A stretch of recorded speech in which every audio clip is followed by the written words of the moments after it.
Raj Kundra pornography case में Bombay high court ने मानहानि के मामले की सुनवाई की है। उनकी पत्नी शिल्पा शेट्टी ने मामला दायर किया है, जिस पर सुनवाई के बाद कोर्ट ने ना तो शिल्पा को कोई राहत दी और ना ही मीडिया को कोई आदेश दिया है। अगली तारीख दी है 20 सितंबर की। कोर्ट का मानना है कि शिल्पा के निजता के अधिकार को बनाए रखने के लिए बच्चे और उनके परवरिश के संबंध में बात नहीं हो सकती।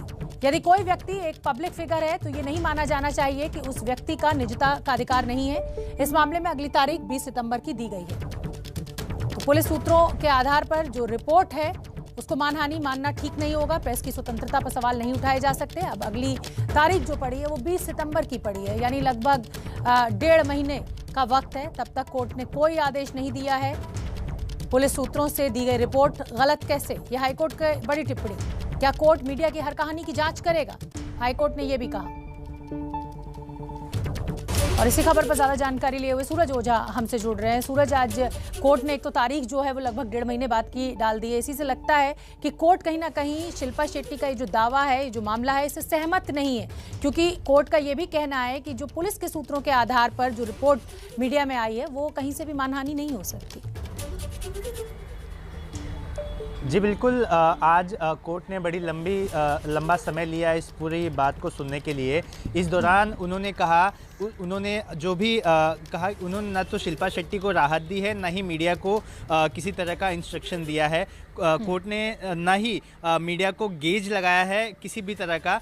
साथ ही उन्होंने एक टिप्पणी की है कि जितने भी आर्टिकल वो देख रहे हैं उसमें कई जगह पर पुलिस सूत्र से मिली जानकारी का जिक्र किया गया है। ऐसे में कोर्ट ने ये माना कि अगर पुलिस के सूत्रों से कोई जानकारी मिली है तो ये डिफेमेटरी कैसे हो सकता है। साथ ही कोर्ट ने ये भी कहा कि शिल्पा शेट्टी भले पब्लिक फिगर हैं, लेकिन उनका राइट टू प्राइवेसी का अधिकार है और इसी वजह से ना ही उनसे उनके बच्चे और ना ही उनकी परवरिश से जुड़ी चीज़ें इसमें लिखी जानी चाहिए। जो भी चीज़ें हो वो जांच से जुड़ी होनी चाहिए। इसके अलावा कई लोगों ने जो इसमें डिफेंडेंट हैं, जो 29 लोगों के खिलाफ जो याचिका दायर की गई थी, उसमें से कुछ लोगों ने बताया कि हमने कई आर्टिकल्स निकाल दिए गए हैं। इसमें इस पर हाईकोर्ट ने कहा कि जिस लोगों ने निकाल दिया है उसके अलावा जो लोग हैं उन्हें अगली अब इस पर अपना जवाब देना होगा। अब इन सारी चीज़ों को सुनने के बाद अब कोर्ट ने 20 दिसंबर तक का समय दे दिया है अगली सुनवाई के लिए। सूरज, लेकिन एक तो पोर्नोग्राफी का तो पूरा मामला चल ही रहा है।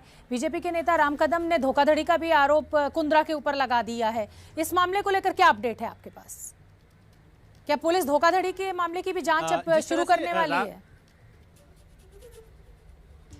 जो सूत्र बताते हैं कि अगर उन्हें इस तरह की शिकायतें मिलती हैं तो उसके ऊपर इनिशियल जांच की जाएगी कि एलिगेशन में कितने तथ्य हैं। अगर जांच की फाइंडिंग्स में कुछ कॉन्क्रीट चीज़ें मिलती हैं तो डेफिनेटली पुलिस उसका एक अलग से मामला ले, क्योंकि वो पोर्नोग्राफी एक अलग मामला है और चीटिंग एक अलग मामला है। अगर उस मामले में शिकायत मिलती है, पुलिस की इनिशियल जाँच करती है और अगर उसमें कुछ कॉन्क्रीट एविडेंस मिलते हैं तो डेफिनेटली पुलिस पे आगे जो लीगल प्रोसीजर्स है उसको फॉलो करेगी। ठीक है, एक बार शिल्पा की अर्जी पर कोर्ट ने क्या बड़ी बातें कही वो भी हम ग्राफिक्स के जरिए आपको समझा रहे हैं। सार्वजनिक जीवन में है तो लोग आपके जीवन में रुचि रखते हैं। राजकुंद्रा के खिलाफ मामला इस अदालत का विषय नहीं है। ये पुलिस इस मामले की पूरी जांच कर रही है।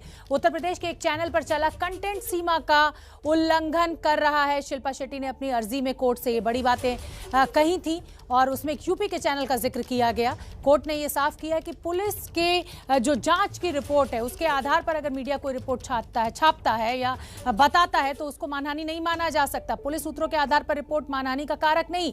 जिन्हें आरोपी बनाया गया है उन्हें भी मौका मिलना चाहिए। कुछ लोगों ने अपना कंटेंट हटा लिया है, उसको कोर्ट ने अलग रखा। रिपोर्टिंग शिल्पा के दोषी या निर्दोष होने पर नहीं है।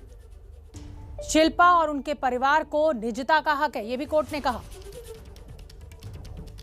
तो बड़ी बातें इस समय हम आपको बता रहे हैं शिल्पा शेट्टी की अर्जी पर, जो कोर्ट ने आज बड़ी बातें कही। हालांकि अब जो अगली तारीख है वो 20 सितंबर की पड़ गई है।